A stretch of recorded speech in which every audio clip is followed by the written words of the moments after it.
أشرقت نفسي بنور من فؤاد. Bismillahirrahmanirrahim. Assalamualaikum warahmatullahi wabarakatuh. Alhamdulillahi rabbil alamin. Nahmaduhu wa nasta'inuhu wa nastaghfiruh wa na'udzu billahi min syururi anfusina wa min sayyiati a'malina. May yahdihillahu fala mudilla lahu wa may yudlil fala hadiyalah.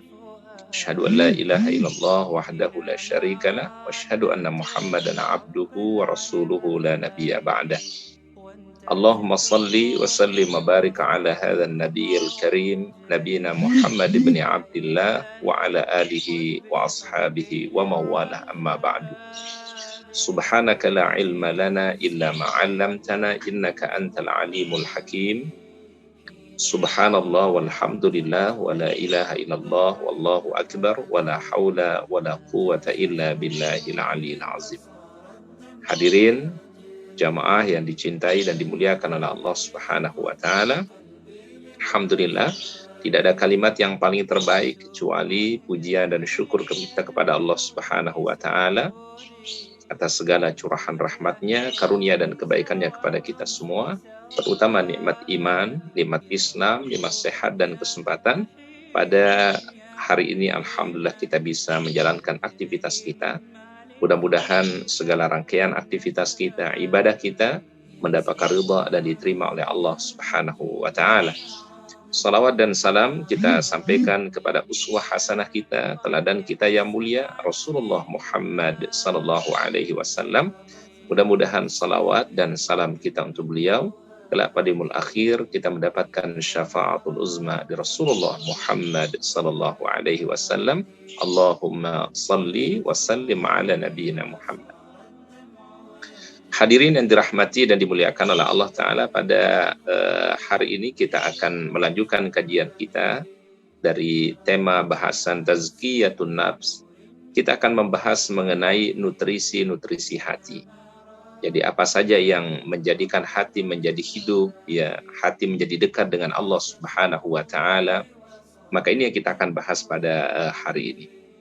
Di antara nutrisi hati yang dijelaskan oleh para ulama, ya, yaitu zikrullah taala, orang-orang yang senantiasa berzikir kepada Allah Subhanahu wa taala, menyebut asma-asma Allah, menyebut nama-nama Allah Subhanahu wa taala.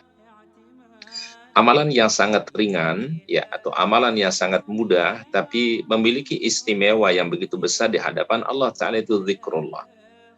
Ya, bahkan ucapan yang ringan tetapi bisa memberatkan timbangan kita di sisi Allah Subhanahu wa taala adalah zikrullah, zikir kepada Allah. Seperti ucapan misalnya subhanallah wa bihamdihi subhanallahil azim. Maha suci Allah Ta'ala, aku memujinya, maha suci Allah Ta'ala yang maha agung. Dalam hadis sahih, Rasulullah sallallahu alaihi wasallam sabdakan, kalimatani khafifatani 'alal lisan, thaqilatani fil mizan, habibatani ilar rahman. Dua ucapan ringan di lisan tapi berat dalam timbangan Allah dan paling disukailah Allah Ta'ala yang maha rahman, yaitu kalimat subhanallah wa bihamdihi subhanallahil azim. Oleh karenanya para ulama mengatakan, inna min afdalil a'malis salihah al-yasirah.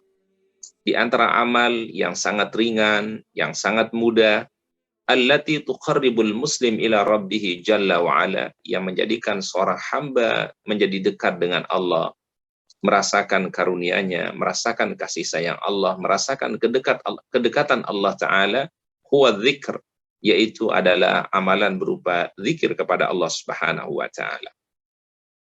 Dan Allah Subhanahu wa taala menyebutkan di dalam beberapa ayat Al-Qur'an tentang anjuran untuk kita berzikir kepadanya. Di antaranya adalah pertama di surah Ali Imran ayat 190 sampai 191. A'udzu billahi minasyaitonir rajim. Inna fi khalqis samawati wal ard wa ikhtilafil laili wan nahar laayatin liulil albab. Alladzina yadhkuruna Allaha qiyaman wa qu'udan wa 'ala junubihim wa yatafakkaruna fi khalqis samawati wal ard Rabbana ma khalaqta hadza batilan subhanaka faqina azabannar. Inna fi khalqis samawati wal ard. Sungguh pada penciptaan langit dan bumi, waqtilafil laili wan nahar, disilih bergantikannya antara waktu malam dan waktu siang, la ayatin lil ulil albab, itu menjadi tanda-tanda kekuasaan Allah bagi orang-orang yang cerdas. Siapa mereka orang-orang yang disebut dengan ulul albab? Ya, ciri mereka adalah diantaranya alladzina yadhkurunallaha qiyaman wa qu'udan wa ala junubihim. Orang-orang yang senantiasa menyebut Allah Ta'ala, berzikir kepada Allah, baik dalam keadaan mereka duduk, dalam keadaan mereka berdiri, ataupun dalam keadaan mereka berbaring. Kemudian ciri ulul albab berikutnya adalah wa yatafakkaruna fi khalqis samawati wal ardh. Orang-orang yang selalu merenungkan ya tanda-tanda kekuasaan Allah melalui penciptaan langit, penciptaan bumi. Kemudian ciri yang ketiga berikutnya adalah Rabbana ma khalaqta hadza batilan subhanaka faqina azabannar. Orang-orang yang mengatakan, ya Allah, Engkau tidak sia-sia menciptakan ini semua, Maha Suci Engkau ya Allah, selamatkan kami dari siksa api neraka. Jadi di antara karakter sifat orang-orang yang ulul albab, orang-orang yang cerdas itu adalah orang-orang yang senantiasa berzikir kepada Allah Subhanahu wa Ta'ala dalam segala keadaannya. Dalam keadaan ia berdiri, dalam keadaan dia duduk, ya dalam keadaan dia berbaring. Kita mungkin sedang di kendaraan, ya kita mungkin sedang di rumah, di pasar, di tempat-tempat kita bekerja, selalu dia terikat dengan Allah, selalu dia berzikir kepada Allah Subhanahu wa Ta'ala. Kemudian juga di ayat yang lain, Allah Subhanahu wa Ta'ala sebutkan tentang keutamaan zikir ini di surat Ar-Ra'd ayat 28. Alladzina amanu wa tatma'innu qulubuhum bi dzikrillah, ala bi dzikrillahi tatma'innul qulub. Orang-orang yang beriman dan mereka meraih ketenangan jiwa mereka dengan zikir kepada Allah, ala bi dzikrillahi tatmainnul qulub, ketahuilah dengan zikir itulah hati akan menjadi tenang. Jadi di saat kita menghadapi berbagai macam ujian, berbagai macam cobaan, ya, maka ketika hati dalam keadaan gelisah, hati dalam keadaan berat, hati dalam keadaan mungkin goyah, maka di antara yang bisa menguatkan hati itu adalah zikir kita kepada Allah Subhanahu wa Ta'ala. Setiap kalimat zikir yang kita ucapkan, itulah akan memudahkan kita semua untuk meraih kemuliaan dari Allah Subhanahu wa Ta'ala. Kemudian Allah Subhanahu wa Ta'ala akan memberikan balasan ya kepada orang-orang yang berzikir dengan cara Allah Ta'ala pun juga menyebut mereka, membanggakan mereka di hadapan para malaikat-malaikat yang mulia. Ketika kita ingat kepada Allah, Allah Ta'ala ingat kepada kita. Kalau kita sebut nama Allah, Allah Ta'ala pun juga sebut nama kita di hadapan para malaikat-malaikat yang mulia.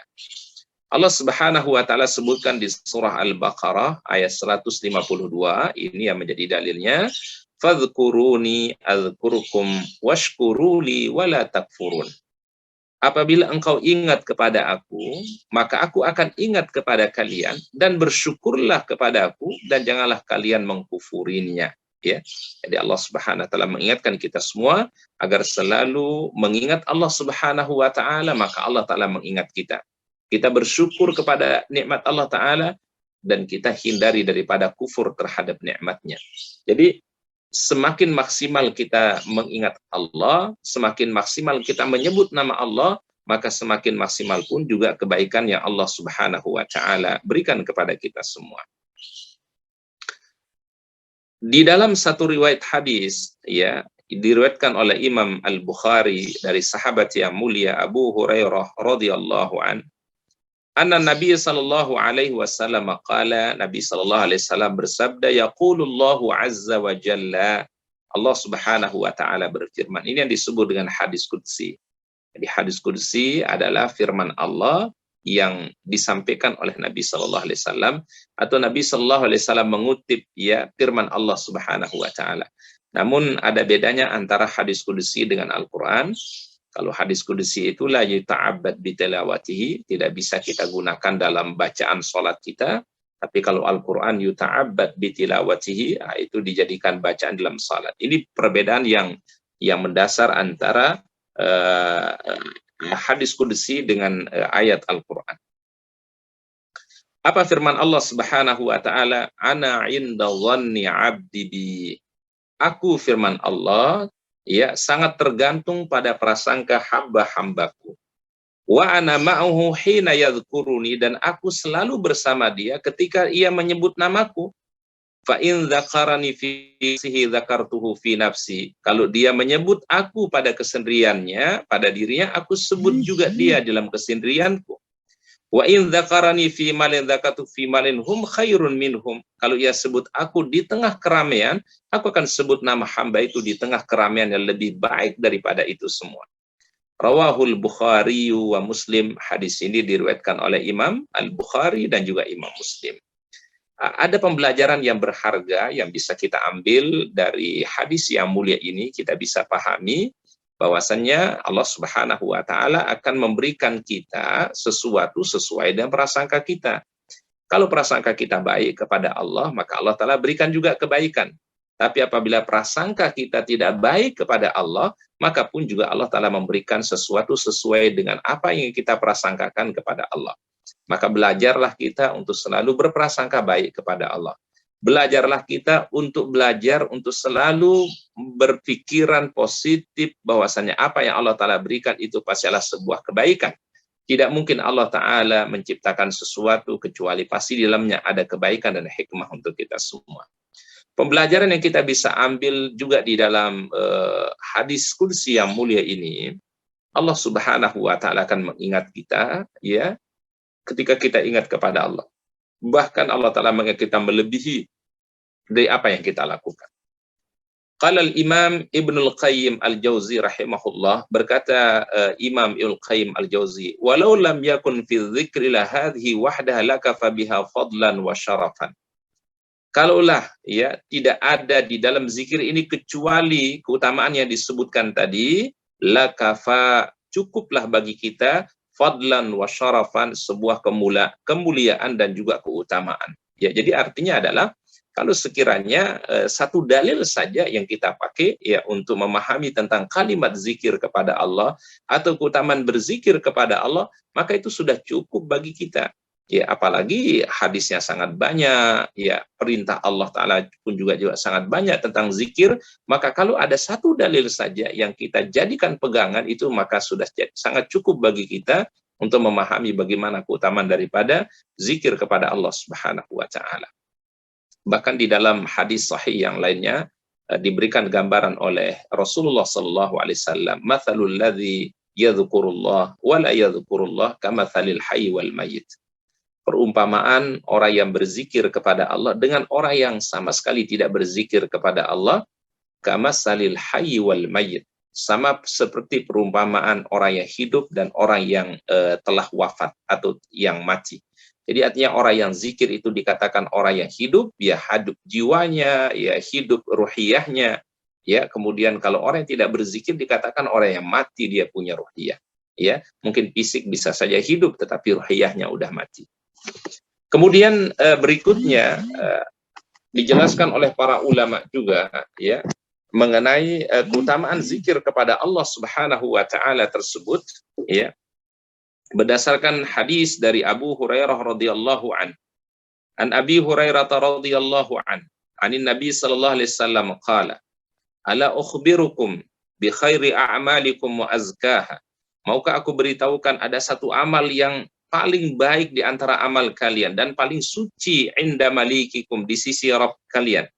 Wa arfa'uha fi darajatikum, dan itu bisa akan mengangkat derajat kalian.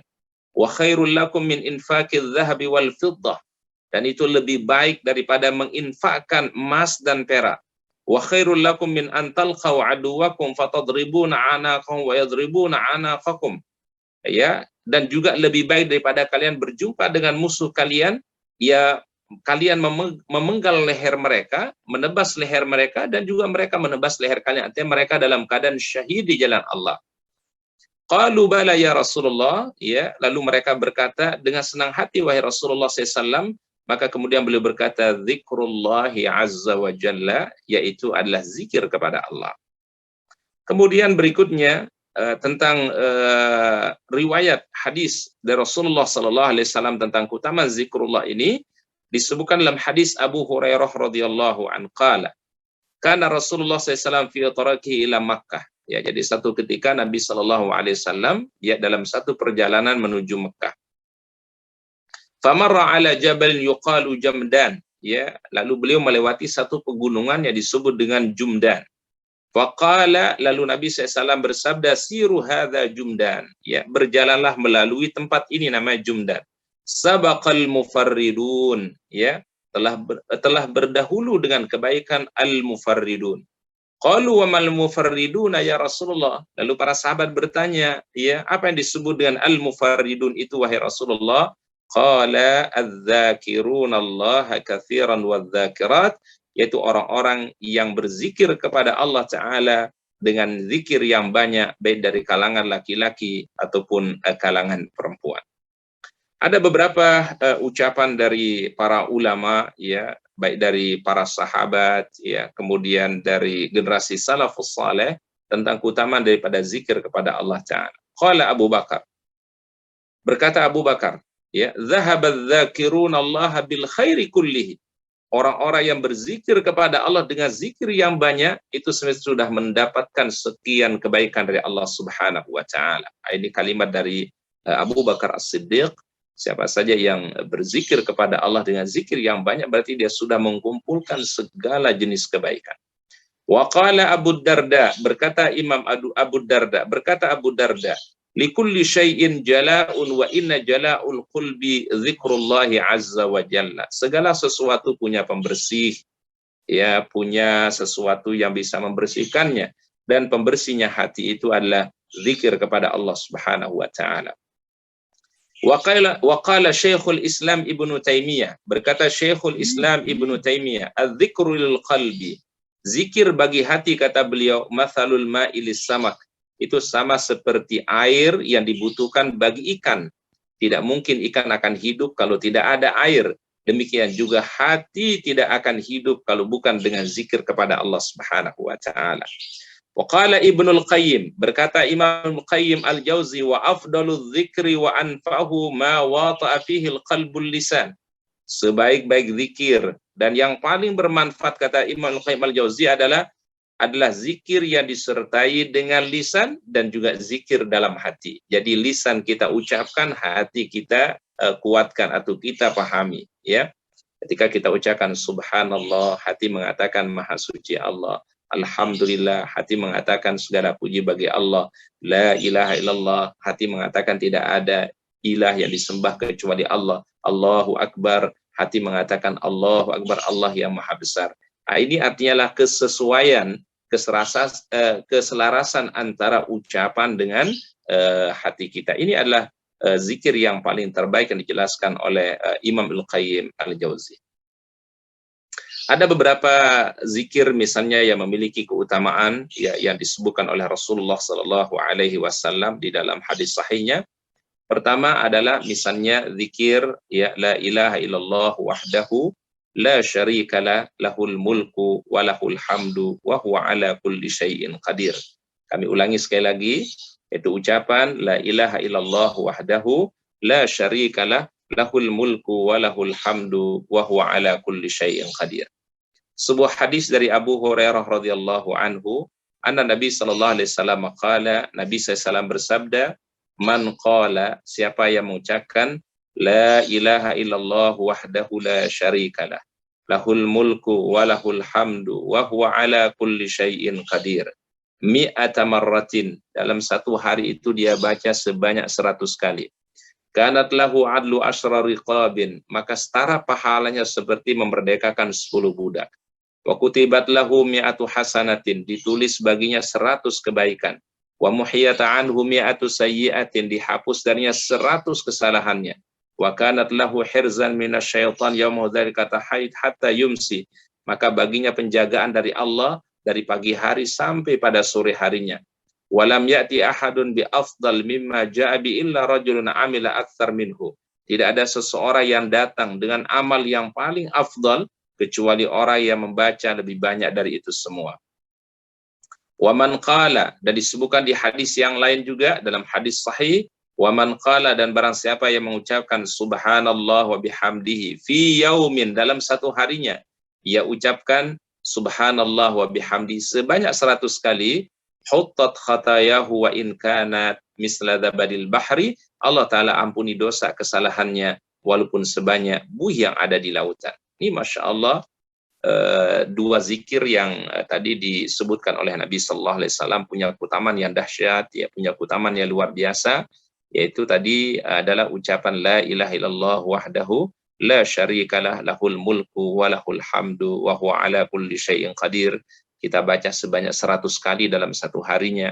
Kemudian juga kalimat subhanallah wa bihamdihi kita baca juga sebanyak 100 kali, maka Allah Ta'ala memberikan ampunan, ya, walaupun sebanyak buih yang ada di lautan. Kemudian berikutnya, ya, di antara contoh zikir yang punya keutamaan, yaitu kalimat yang disebut oleh Nabi Sallallahu Alaihi Wasallam, la an aqula subhanallah walhamdulillah wa la ilaha illallah wallahu akbar ahabu ilayya mimma tala'at alaihi syamsu. Ya, sahih Muslim. Ya, barang siapa atau jika aku mengucapkan subhanallah walhamdulillah wala ilaha illallah wallahu akbar, itu lebih aku cintai daripada terbitnya matahari. Ini Masya Allah, ya, melebihi daripada dunia dan segala isinya, melebihi dari segala kebaikan, ya, ketika orang mengucapkan subhanallah walhamdulillahi wala ilaha illallah wallahu akbar, ya. Kemudian ada zikir yang ada satu kisah, ya, zikir yang diajarkan oleh Nabi Shallallahu Alaihi Wasallam. Ini kisahnya dikenal, ya, dengan sebutan kisah Juwairiyah. Jadi satu ketika Nabi Shallallahu Alaihi Wasallam, ya, dari ruang Juwairiyah, kemudian beliau berangkat menuju masjid. Juwairiyah masih duduk di tempat salatnya. Kemudian Rasulullah Shallallahu Alaihi Wasallam ketika balik ke rumah sudah masuk waktu duha atau waktu syuruk, ya. Kemudian dia temukan istri beliau Juwairiyah masih duduk di tempat yang tadi, ya. Kemudian Rasulullah SAW bertanya, wahai Juwairiyah, apa yang kau lakukan? Ya Rasulullah SAW, dari tadi sampai sekarang saya duduk zikir kepada Allah, ya. Maka apa kata beliau, wahai Juwairiyah, maukah aku beritahukan? Ada satu amalan yang apabila engkau baca ucapan ini sebanyak 3 kali, maka Allah Ta'ala memberikan pahala berzikir sama seperti dari waktu subuh sampai terbit matahari. Apa yang diajarkan oleh Rasulullah Sallallahu Alaihi Wasallam, yaitu ucapan subhanallah wa bihamdihi adada khalqihi wa ridha nafsihi wa zinata arshihi wa midada kalimatihi. Kami ulangi sekali lagi, yaitu ucapan subhanallah wa bihamdihi adada khalqihi wa ridha nafsihi wa zinata arshihi wa midada kalimatihi. Ini bagusnya dibaca yaitu sebanyak 3 kali, ya, sebagai salah satu harapan kita adalah supaya Allah Subhanahu wa Ta'ala memberikan kebaikan zikir kepada Allah seperti kita berzikir dari pagi sampai waktu duha. Baik. Kemudian qala al-Imam Ibnu Qayyim al-Jauzi. Imam Al-Qayyim al-Jauzi, ya, di dalam salah satu karya beliau namanya Al-Wabil As-Sayyib, beliau menyebutkan fadilah-fadilah atau manfaat-manfaat daripada zikir kepada Allah Subhanahu wa Ta'ala. Yang pertama adalah, ya, keutamaan yang pertama kata Imam Al-Qayyim Al-Jauzi, zikir bisa mengusir dan mengalahkan syaitan. Ya, jadi sesuatu yang bisa mengalahkan syaitan, mengusir syaitan itu adalah dengan berzikir kepada Allah. Ya, termasuk ketika orang membaca ayat Al-Quran, surat Al-Baqarah, tanaffara syaitan. Ya, syaitan itu pada minggir. Kemudian yang kedua, mendatangkan ridha Allah. Jadi siapa saja yang berzikir kepada Allah, maka Allah akan ridha dengan ucapannya. Karena dia berucap, ya, ucapan yang mulia, ucapan yang baik. Ya Allah Ta'ala muliakan, ya Allah Ta'ala cintai. Kemudian yang ketiga, menghilangkan kesedihan hati. Ya, fadilahnya zikir yang ketiga adalah menghilangkan kesedihan hati. Kesedihan, kesusahan, Allah Ta'ala akan hilangkan. Kemudian yang keempat adalah membahagiakan dan melapangkan hati, ya, hati yang tadi sempit, ya, tapi dengan berzikir Allah Ta'ala lapangkan. Ya, seperti halnya Allah Ta'ala terangkan tentang Rasulullah SAW, alam nashrah laka sadrak wa wada'na anka wizrak alladhi anqada zahrak wa rafa'na laka zikrak fa inna ma'al usri yusra inna ma'al usri yusran fa idza faragta fansab wa ila rabbika farghab. Kemudian yang kelima, menguatkan hati dan organ tubuh. Jadi hati akan kuat, tubuh akan kuat, itulah dengan zikir kepada Allah.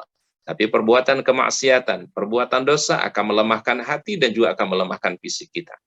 Kemudian yang keenam, mencerahkan wajah dan menyinari hati. Jadi orang-orang yang berzikir, Allah Ta'ala memberikan wajah yang wajah yang ceria, wajah yang baik, ya, terpancar kebaikan dari wajahnya, ya, mencerahkan wajahnya.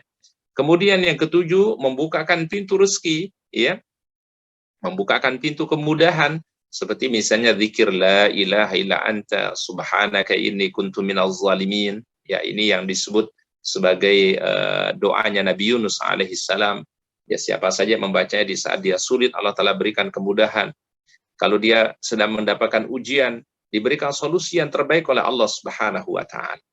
Kemudian yang kedelapan, menjadikan pelakunya tampak berwibawa, berseri-seri dan ceria. Ya, jadi orang-orang yang berzikir kepada Allah, ya Allah Ta'ala akan memberikan dia wibawa, berseri-seri dan juga ceria.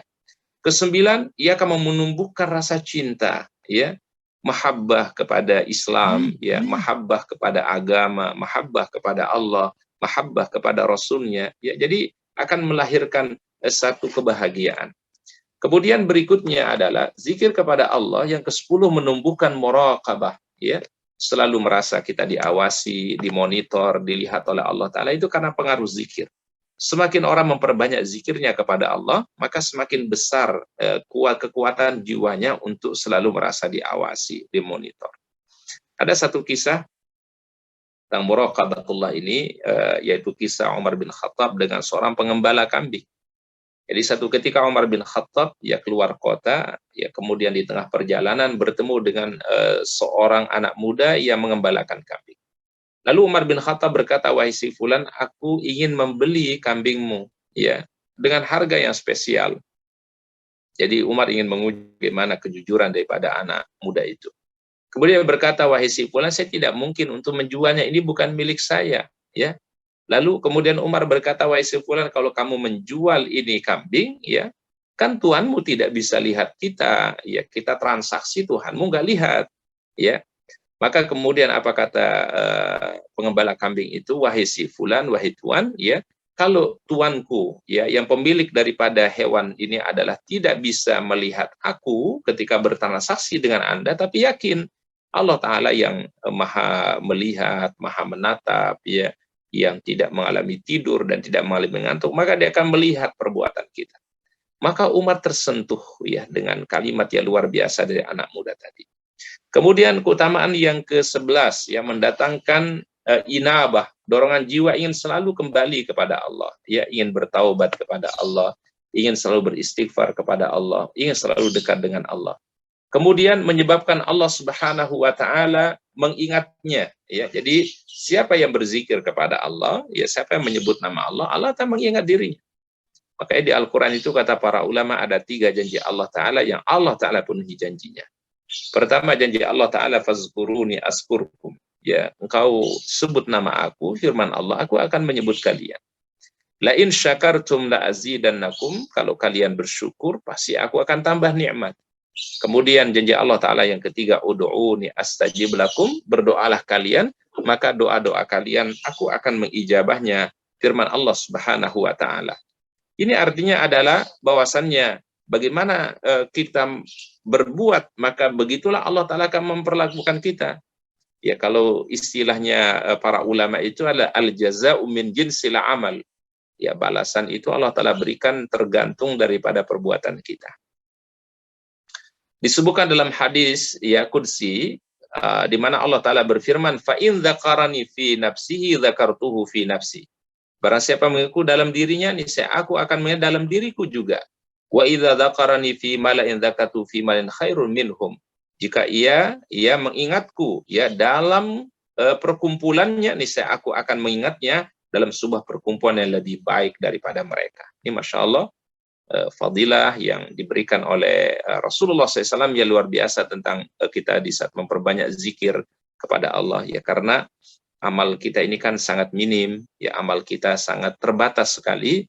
Maka luangkan waktu kita, ya, sempurnakan amal kita dengan memperbanyak zikrullah, ya. Bahkan ada zikir yang selalu menjadi zikirnya para nabi, ya, ucapan yang sering dibaca oleh Nabi sallallahu alaihi wasallam, yaitu ucapan subhanallah walhamdulillah wala ilaha illallah wallahu akbar. Kemudian keutamaan zikir yang ke-13 menyebabkan hati menjadi hidup ya. Jadi hati itu akan menjadi hidup ya. Hati itu akan tersentuh dengan kebaikan, tersentuh dengan amal-amal yang mulia. Karena kenapa? Karena hatinya sudah siap ya. Sama halnya ketika orang mencari ilmu, ketika talabul ilmi, maka harus siapkan hatinya dulu ya. Ketika hatinya sudah siap ya, ruhiyahnya sudah siap, maka ilmu itu akan mudah masuk kepada kita. Ilmu itu akan mudah sampai kepada kita. Jadi kuncinya memang ada pada diri kita semua. Ya. Kemudian yang ke-14 adalah membuat hati mengkilap. Ya. Jadi hati akan menjadi bersih, ya, akan terjauh dari noda-noda yang merusak hati dengan zikir kepada Allah. Ya, apalagi disertai dengan taubat, disertai dengan memperbanyak istighfar kepada Allah Subhanahu wa Ta'ala. Kemudian yang ke-15 adalah membersihkan dosa-dosa kita. Ya, sebagai manusia tidak lepas dari salah, tidak lepas dari khilaf, maka kalimat zikir itulah yang akan menjadikan pembersih, ya, pembersih hati kita, pembersih jiwa kita, ya, yang kita semua adalah tidak lepas dari kesalahan, tidak lepas dari khilaf. Ya, orang yang baik itu bukan orang yang tidak pernah salah. Orang yang baik itu adalah orang yang Allah Ta'ala tutupi aibnya dan Allah Ta'ala tampakkan kebaikan-kebaikan. Maka zikir ini menjadi salah satu hal yang sangat mulia, hal yang terbaik yang perlu kita jadikan sebagai amal kita sehari-hari, amal kita yang kita dawamkan. Ya, bahkan ada satu kisah di masa Rasulullah SAW, ya, ketika satu saat Nabi SAW memanggil ya sahabat namanya Mu'az bin Jabal radhiyallahu anhu. Kemudian Nabi SAW mengatakan, ya Mu'az, wallahi inni la uhibbuka, sungguh aku sangat mencintai. La tada'anna duburu kullu salatin antaqul. Jangan engkau tinggalkan pada setiap penghujung salatmu, ucapkanlah kalimat Allahumma inni ala dzikrika wa syukrika wa husni ibadatika. Ya Allah, tolonglah aku agar selalu berzikir kepadamu, tolonglah aku agar mensyukuri nikmatmu, tolonglah aku agar selalu beribadah dengan sebaik-baiknya. Maka kita ambil pembelajaran. Kalau kita bertambah umur kita, bertambah usia kita, maka 3 yang kita minta kepada Allah. Bertambahnya zikir kita kepada Allah, bertambahnya rasa syukur kita kepada Allah, dan bertambahnya semangat kita di dalam menjalankan ibadah kepada Allah Subhanahu wa Ta'ala. Hadirin yang dirahmati dan dimuliakan oleh Allah Subhanahu wa Ta'ala, itulah tema yang bisa kami sampaikan mengenai nutrisi hati, yaitu zikir kepada Allah. Ya, mudah-mudahan pembelajaran ini atau tema ini menjadi salah satu ilmu yang bermanfaat untuk kita semua. Hadirkan kebaikan, hadirkan kemuliaan dalam hidup kita, dan kita bisa mengisi waktu kita dengan memaksimalkan zikir kepada Allah, amalan yang ringan tetapi berat dalam timbangan Allah Subhanahu wa Ta'ala. Wallahu a'lam bishawab. Itulah kajian yang dapat kami sampaikan dari kitab Tazkiyatun Nafs. Semoga Allah Ta'ala memberikan ilmu yang bermanfaat. Allah Ta'ala memberikan keistiqomahan kepada kita semua. Afwan minkum, ya, kita akhiri dengan doa kafaratul majlis. Subhanakallahumma bihamdika, asyhadu an la ilaha illa anta, astaghfiruka wa atubu ilaik. Assalamualaikum warahmatullahi wabarakatuh. حينما رددت يا رب العباد